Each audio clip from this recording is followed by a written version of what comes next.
Hey, come see me do stand-up in Ontario, California, Las Vegas, and Davenport, Iowa. Go to jimmydore.com for a link for tickets. Hey, guess what? You've been lied to about another war, it turns out. Yeah, I know you've been lied to about every war, right? They lied about Vietnam through 4 different presidents. They lied about Iraq twice, Libya, Syria, Afghanistan for 20 years. If you read the Afghanistan papers, that's what that proved. They lied about Ukraine. There isn't a war they haven't lied about. It turns out now the Gaza war, it looks like we're being lied to about the Gaza war.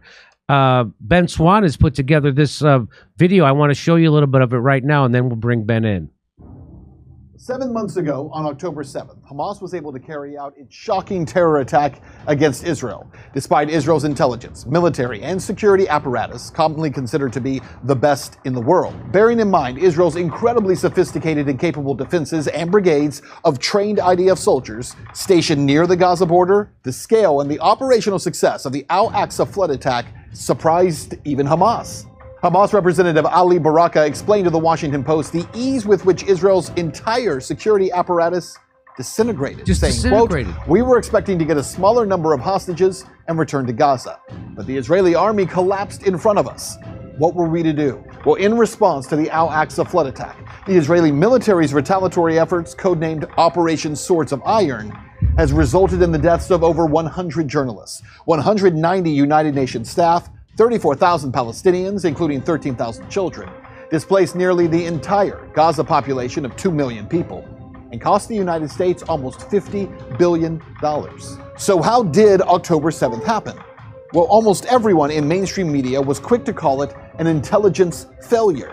The Guardian told its readers on the afternoon of October 7th that Hamas's murderous attack will be remembered as an Israeli intelligence failure for the ages. While the attack was still ongoing, on October 7th, Politico quoted Israel's former deputy national security advisor saying, quote, "It's a failure in terms of intelligence, operationally. It's clear that we were caught totally unprepared by this." And on October 8th, Jonathan Panikoff, former deputy national intelligence officer on the Middle East, who's now at the Atlantic Council think tank, firmly educated the public that, quote, "This was an intelligence failure. It could not be otherwise." Chagrin. In fact, Israeli Prime Minister Benjamin Netanyahu quickly tweeted, then deleted a statement saying that he had absolutely no prior knowledge of this coming attack, saying, quote, "Under no circumstances and at no stage was Prime Minister Netanyahu warned of war intentions on the part of Hamas." The tweet said that before it was promptly deleted. Why did Netanyahu's team delete that tweet? Did he, in fact, have intelligence that there would be an attack by Hamas? Well, the evidence seems to point to only one answer. Yes. Foreign security services, Israeli security services, and the Israeli public all knew that Hamas was planning a violent cross-border incursion where they would attempt to overrun and attack the kibbutz communities in southern Israel, and then take prisoners back to Gaza. And they also knew when. But it happened anyway. 10 days before the attack, and then again 3 days before the attack, Egypt's intelligence officials actually sent repeated warnings to the highest levels of the Israeli government. In one of those warnings, Egypt's premier intelligence minister, General Abbas Kamel, personally called Netanyahu and warned him that Hamas was about to do, quote, "something unusual, a terrible operation." Unnamed Egyptian officials told Ynet News that they were shocked by Netanyahu's indifference to the news. But Israel didn't have to trust or believe Egypt, because actually, most of the warnings of the October 7th attack came from Israeli civilians and the Israeli military itself. The civilians and soldiers who brought these emergency warnings to the military were ignored, and in some cases, strangely enough, threatened with legal action. So let's go all the way back to 2022 and then work our way forward to the days before the October 7th attacks. So let me bring in Ben Swann. He's a two-time Emmy-winning journalist who has worked for various TV stations, including KDBC El Paso, KFOX in El Paso, KTSM in El Paso, WIX in Newport, Kentucky, Cincinnati, and RT America. He's also a political commentator and founder of the Truth in Media Project, a web series that focuses on investigative reporting and alternative news. Please welcome to the show, Ben Swann. Hey, Ben, how are you? Jimmy, I'm great. Thanks for having me on. So were you shocked as I was to learn that, wow, the Israeli army just kind of crumbled right in front of a bunch of guys in hang gliders and Adidas sweats? And yeah, I think it was shocking, yeah. And that also Benjamin Netanyahu, they did have advance warning of what was happening. Isn't that weird?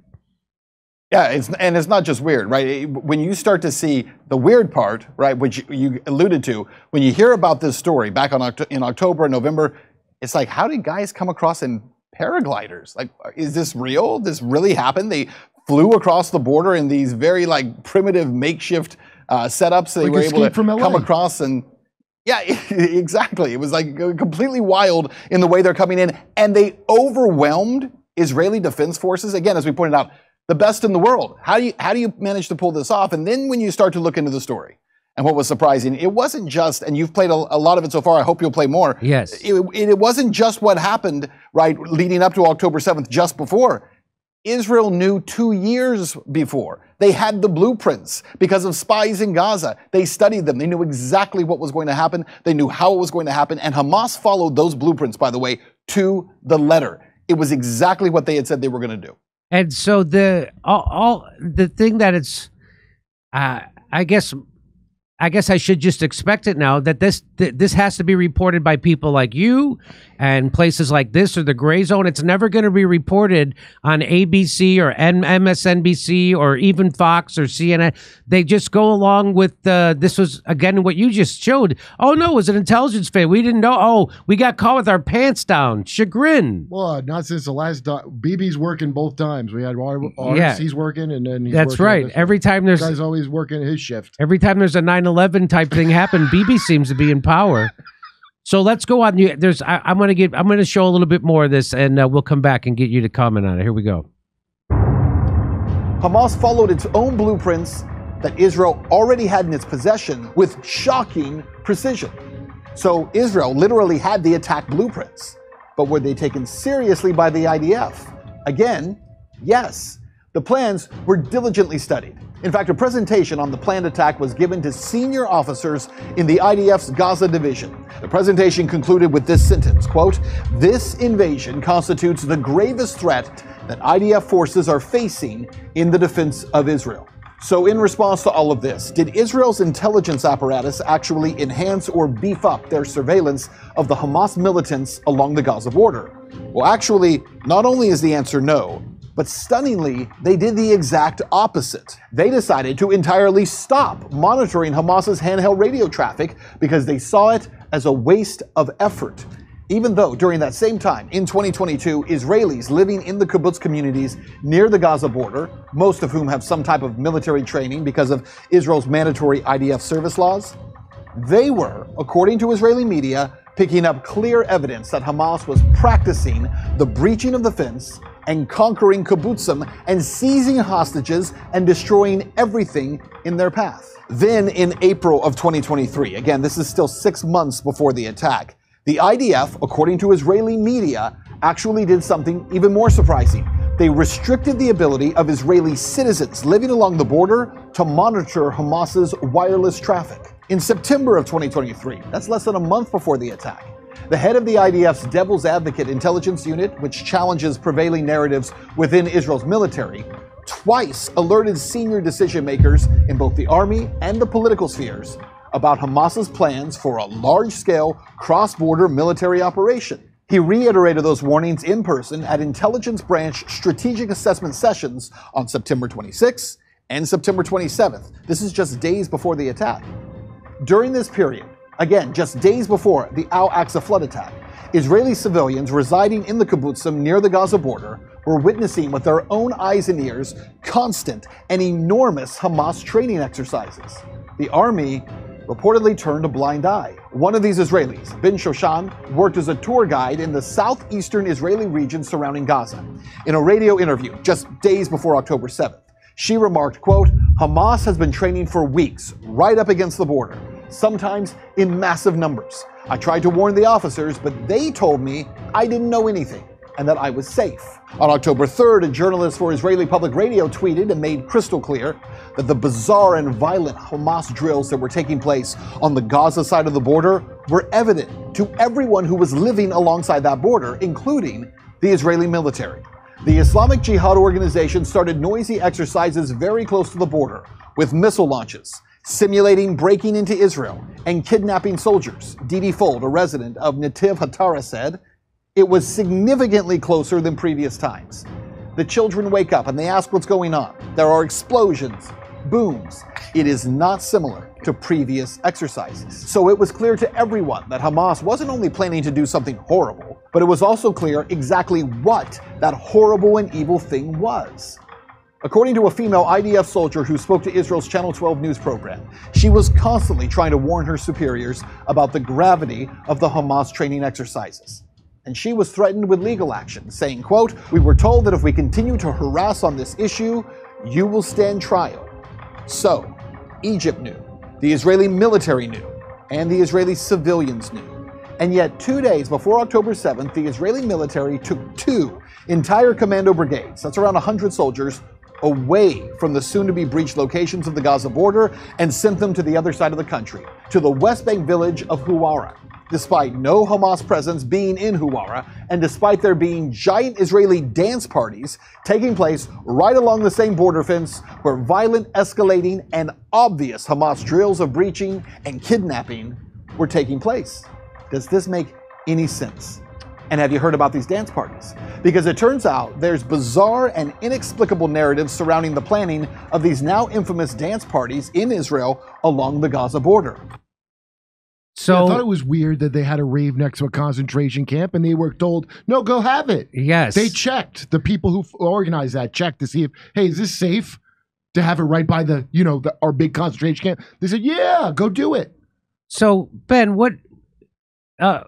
this reminds me a lot of what they said after 9/11. After 9/11, they said no one could have imagined that they would fly planes into these buildings, even though... Except for Deutsche Bank, who short-sold those plane companies. They somehow guessed. Even though then afterwards you find out that lots of people had imagined that. It was not only did the people inside the intelligence community imagine it, but it was on TV shows had imagined it. Yes. They imagined trouble for you just stating obvious reality politically that could lead to violence. They can game that out. Yeah, you can't game this one out though. So what do you think? What do you think this adds up to? Go ahead. Yeah, well, it's a couple things. And by the way, 9/11 was always referred to as an intelligence failure also, right? Oh, it was an intelligence failure. Our agencies, we need more agencies to work together and have more power in order to not have intelligence failures, right? So that's the game they play. Look, when you really look at the evidence here, right? And by the way, but these dance parties, the one that happened on October 7th was only allowed, it came in late. It was proposed late. The head of the IDF in the area actually opposed it and said, nope, you can't have this dance party on the 7th because we need more time to be ready for it. It's a Jewish holiday. We can't do it. We don't have soldiers in the area. And the reports are that when he made that protest, that the IDF authorities over his head said, nope, you're going to approve it. And they pushed it through. The bottom line is this, guys. If you look at the statements by Netanyahu and by his party after the fact, what have they said? Not even my words, not your words. What has he said? Netanyahu has said there was not political appetite in Israel to go into Gaza and to root out Hamas. And he says we did not have that until October 7th. It gave us the political will from the people, not only in Israel, but in the international community, from the U.S., others who would have said, no, you can't just go in there. Right now, all of a sudden, you can, right? Because this horrible attack that no one could have ever predicted. And the fact is, not only could they have predicted it, they absolutely knew it was happening. They watched it happening, it looks like in real time, and they stepped away and said, let it happen. They allowed this to happen. What, they use their own people as human shields? That's Hamas of them. So what I have said on this show before is that it looked like exactly what this is. Was that Israel stood down on purpose. They turned the other way. They let this happen. They did everything they could to make sure this happened so that they could use this attack on October 7th as the reason to go in and carpet bomb Gaza and slaughter these people and eventually take over Gaza. Because that's keep Jews safe. Israel's the only reason Jews are safe, right? Because that's the only right. So... And that's the irony. So that's what it's looked like to us here. But your great reporting and the way you put this together spells it out perfectly. I mean, it just none of that makes sense whatsoever unless what we surmise is happening, our theory, is true. Otherwise, that doesn't make any sense that they could be that incompetent, that they would approve that party even after the local IDF person, even after their own citizens are telling them what's happening. So the only thing that makes sense is that Israel not only allowed this to happen, but did things that encouraged this to happen so they could use this as the reason to go in and do the slaughter that they're doing. And what do you do you want to say something, Kurt? You know why they probably didn't have an appetite to go in and get Hamas out of Gaza is because Bibi kept telling them we've got to support Hamas to prevent a two-state solution. So that probably dulled their appetite to go get rid of Hamas, paying Hamas the whole time. So before October 7th, you talked about it, Ben, there wasn't a consensus inside Israel on to do this. So they couldn't have done this unless there was something like this, right? Well, exactly right. And again, remember, almost 2 years before they got these plans. So they were studying, they were monitoring them. At some point, and this is where we don't know in the timeline, at some point, the position changed, right? It appears, if you follow kind of the breadcrumbs here of the reporting, it appears it was sometime in 2023, sometime probably around April, that the highest levels of government, it looks like Netanyahu's office and the highest levels, they come in and say, hey, you know, these plans we've had, the reports we've been doing, the monitoring we've been doing, we know exactly what these guys are going to do. You know what? Let's start to lean away from it. And I think this is where it becomes really problematic, right? Because we don't take this lightly at all in terms of the information that's here, right? It's pretty serious when a government allows something like this to happen. But even more than allowing it to happen, it appears that they did two other things. And one was that they prevented their own people who were living in these communities from knowing what was coming and lied to them repeatedly when it was questioned and people were saying, look, what's going on over here? Obviously, there's something different happening here. Can't you guys see what they're doing? No, you're safe. You're safe. You're safe. And then the fact that they would allow for this party on the 7th, which had not been previously scheduled, to allow that to happen also means that you're not just allowing it, you're creating the conditions for maximum carnage. You're creating the conditions that if you know Hamas is coming across, and that's why since we've done this report, some people have said, oh, so it was an inside job. No, it's not an inside job, right? When you use terminology like that, and that's intentional terminology that people start throwing out, right? It's a 9/11 conspiracy. Yeah, that bullshit. No. Yeah, they're trying to do that to you. And instead it's like, no, it's not an inside job. It was Hamas's plan. Hamas was going to do this. Israel could have knocked it down with no problem. They knew what was happening, when it was happening. They could have shot these guys out of their paragliders with no problem. But they chose to allow it to happen and created the conditions for maximum carnage. And you're never you'll never hear this. I'm telling you, you're never going to hear. You won't even hear this on Piers Morgan, I bet. You're not going to hear it on MSNBC, CNN, Fox, New York Times, Washington Post. You'll never hear the truth about it, just like you never hear the truth about Libya. You never hear the truth about Iraq. You never hear the truth about Afghanistan or Ukraine. They're lying to you about Ukraine. We've laid that out to you a million times. And so there's one more piece of this video I want to play, and here it is. Ria, which is also the location of the IDF's Gaza division, and it's only 3 miles from the Gaza border. The first party, planned months in advance, was a party called the Unity Festival.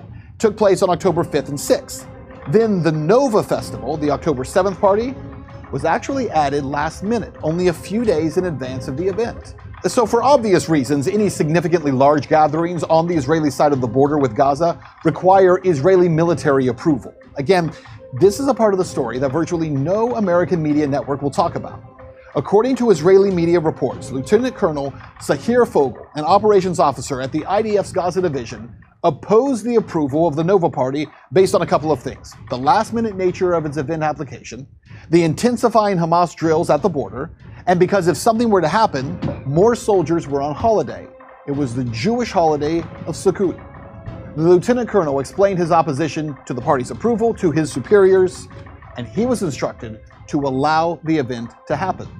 Israeli newspaper Haaretz reported that other Gaza division officers privately told of irregular conduct and pressure surrounding the approval of that party.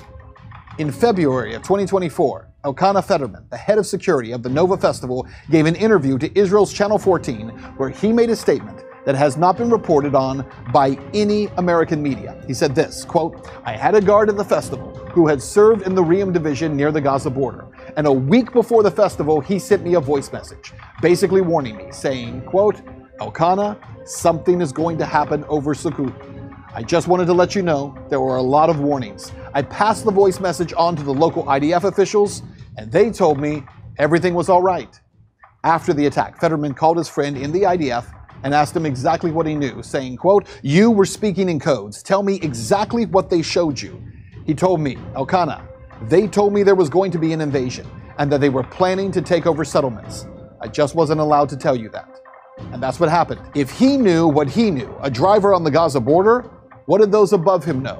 Because he is a small screw in the system, end quote. The Hamas attacks were violent and brutal, and they've been likened to tragic events such as the September 11th attacks or even the Holocaust, which makes it strange that Benjamin Netanyahu and members of his party have at times described these attacks as somewhat of a political gift. Nassim Vaturi, a member of Netanyahu's party in the Knesset, referred to the attack as sort of a gift from God because they are being used to justify the current ongoing war, stating, quote, "We were meant to fight this war against Hamas, as is happening now, and luckily for us, it came from the heavens." Well, back in January, Israeli Prime Minister Benjamin Netanyahu explained that Israel did not have the domestic or international support to invade or destroy Gaza. He said the October 7th Hamas attack solved both of those problems for him. Listen to this. "We couldn't get the domestic consensus to make such a definitive solution to the problem of Hamas. That is, no one would agree across the Israeli public to go in and basically destroy Hamas, go throughout Gaza and destroy Hamas. We didn't have the international consensus either. Nobody would understand. Why are we doing it? Both conditions were created because of the Hamas savage attack on Israel on October 7th. All of this information has been reported in isolation and without context. That is until now. But it in no way excuses the violent and brutal Hamas attacks of October 7th, in which so many lives were lost. But it does raise an important question. A question that brave people have to consider. Did the Israeli military, the Israeli intelligence community, and the political leadership of Israel allow this ghastly attack to happen to justify wiping out the population of Gaza? It also raises big questions for us. What type of war is the Biden administration and U.S. taxpayers supporting? Is this a war of self-defense, or is it genocide, justified by an attack that Israel likely could have stopped had it wanted to? These are heavy questions. Yeah. Just like all the wars. Just like all the wars. And I just want to... What's real? I just want to remind people that, or inform them that Annie McCann is her name, a former MI5 intelligence officer. She explained how Israel bombed their own embassy in London in 1994 to frame Palestinian activists and terrorists for it. And if Israel was capable of such barbaric false flags then, what are they capable of now? Well, obviously, they're capable of allowing this to happen so they could go in and commit a genocide, which is exactly what's happening. Some people call it ethnic cleansing because that sounds nice, like they're cleaning them. I call it what you want. The numbers speak for themselves. Right. Yes. You know, the Holocaust, it means burnt sacrifice. Uh-huh. Is that what it means? It's a sacrifice. So that's really what the word means. So we haven't had a war on the books since World War II, or official legal war in America. Right. All of our wars have been Holocaust, if you count the number of people we killed. Vietnam, by the time everything was said and done, the real numbers are like almost 6 million. They tell you it's about 500,000. Nah, it's a lot more. So they've been doing these the whole time, and their sacrifices to get what you want. Oh, we couldn't do this until this happened. Yeah. What's valuable to us? Our own people will sacrifice. You see how mundane and secular it is? It's not like spooky. It's just what powerful people do. That's how it works. Yeah. So, if I can just say too, yeah, come on in. This is a 7-part series. I know it feels like we covered a lot in that one. We did. It's actually a 7-part series, and so we're covering a lot. There's a lot more to this, including something that I think a lot of people in the United States do not know about. It's something called the Hannibal Directive, which goes into real detail about this is part of Israel's official policy. Yeah. Part of their official policy is you allow people within your communities to die if it justifies a greater cause. And it's so interesting to me as an American, right? In the US, our foreign policy, I don't think it's that Israel is mimicking our foreign policy. I think that we're mimicking theirs. I think we've been copying what Israel's done for a long time. They said it in 9/11. We got to be more like Israel. They would say it out loud. I remember this vividly. Like, yeah, Israel's got figured out. We all thought that. So you know what's interesting is that it seems, what is that policy called? Hannibal Directive. The Hannibal Directive. So we had Scott Ritter on the show, and he was saying how Hamas actually has their own version of that. He didn't call it that, but he said they knew when they did that attack on October 7th that Israel would overreact and slaughter all these people. And I'm like, well, why would Hamas do that? And they said, well, that to them, it's just like they're worth sacrificing them if they can get a victory. And it looks like now they've turned the entire world against Israel over this. And so Hamas sees that as a victory. And Hamas was willing to sacrifice the 30,000 or however many people have been killed now. They had no choice because of the Abraham Accord. So all of them were good as dead if those Abraham Accords passed. So they were willing to do some. So it seems like both sides are willing to have their own people be massacred in order to get a political goal, right? That's what it looks like to me. What, do you have any comment on that? I totally agree with you. Absolutely, that's exactly what it is. And look, so one of the non-binary choices, it should not be a binary choice, right? Is either you're with Israel or you're with Hamas. No, that cannot be the only choices here. Hamas is not a kind or good leader to its people, right? They do sacrifice their people. They do use them as human shields. But let's also be honest that Hamas came to power in a secular Palestine, right? They were not invited by the people to take over. They essentially destroyed the lives of a lot of people, murdered a lot of secular Palestinians in their seizing of power. But they did it with Israeli funding. They did it with Israel's funding, and Israel made sure they had that power. They wanted this, right? The enemy of my enemy is my friend. Yeah. So Israel did this. So we've explained it. They, instead of working with the secular PLO, Palestinian Liberation Organization, that was less militant, they decided to prop up a terrorist organization so that they could again say, we don't have anybody to negotiate with. These people are savages. These people are terrorists, and we have to wipe them out. You know, like America. But how often does that? Yeah. How often does that happen in the U.S., right? We do that all the time. That's exactly that's what we did in Syria. It's what we do in Iraq. We put in ISIS. We fund them, and then we say, oh, look how terrible these people are. We've got to overthrow Syria now. We've got to overthrow Libya because look how terrible their leader is. Yeah, the American gangs, the MS-13, recall, that's somebody from the military from one of our many conflicts helping people who was trained by us. That's the official lore of who started it. Yeah. We all do the same thing in this amazing rules-based order of the Western world. Yeah, rules-based order. I love that. Well, where can people find more of this, the rest of your series, Ben? Absolutely. So the website is truthinmedia.com, truthinmedia.com. On X, you can follow us at truth_in media. We'll have a special episode that will drop tomorrow about these hostages and the hostages being freed. There's a lot to that story.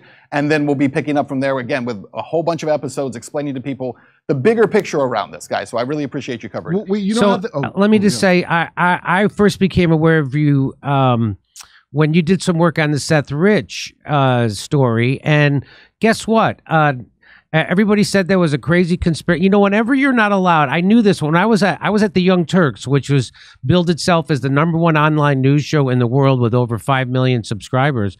I would be on panels with Cenk Uygur and Ben Mankiewicz, and I remember I was asking them, can anybody remember the last time reporters, people on news shows weren't allowed to ask obvious questions about an unsolved murder investigation? And they couldn't. Of course they couldn't, because the only time you weren't allowed to ask questions about an unsolved murder investigation was Seth Rich. That was the only time you weren't allowed to ask that question. And so now here we are 7 years later, 8 years later, and the FBI will not release Seth Rich's laptop. Not only that, they've been ordered now twice by a judge to release it under FOIA, and they still won't release it. They say we're going to release Seth Rich's contents of his laptop in 65 years.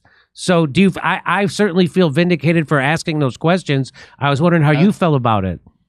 Oh, absolutely. And there's a kind of a long history for me in this. I know for you as well, for a lot of us, right, who have been asking the questions for a long time. And for so long, we were demonized for questioning anything.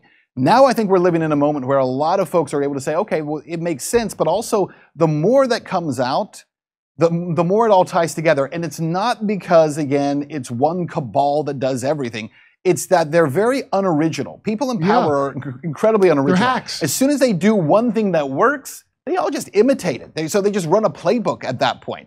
And so I think we're seeing that happen, but I think vindication is probably the right word on a lot of stories that continually kind of rise to the surface. Yeah. Wait, the other thing is, you saying they make you pick Israel or Hamas. That's ridiculous. You pick Likud party of Bibi Netanyahu and messianic psychopaths that are in that party. They make you pick them. You don't even get to pick what party in Israeli politics you're with. Right. You have to be with Bibi, because all this reporting you're doing, you're showing Israeli sources. I haven't been able to get over this the whole time. If you want to know what's happening, you can read Israeli shit, and it's more honest than the obviously captured by Mossad media we have here. Well, and then to that point, I mean, that was something that we were very intentional about. I have an amazing producer working with me on this. His name is Jeremy Lafredo. Did an incredible job. But one of the things that we were really intentional about is going after Israeli media sources, because we know that they're going to say, oh, yeah, you guys are making stuff up. This is all conjecture. I mean, at the end of that piece, and I'll do it with everyone that we do, I would challenge any journalist anywhere to come back and fact check us and show us where we're lying, show us where we're wrong, because this is all sourced. They won't even bother to do it because they don't want to have the conversation in the first place. Yep. And so my final question, do you ever bump into Jackson Hinkle at the hair salon? I was going to say you have great hair, too. I was also thinking your hair is great. Appreciate it, guys. Okay. All right. Ben Swann, Truth in Media. Check out, he's dropping a new episode tomorrow on the hostages and the hostage situation in Gaza.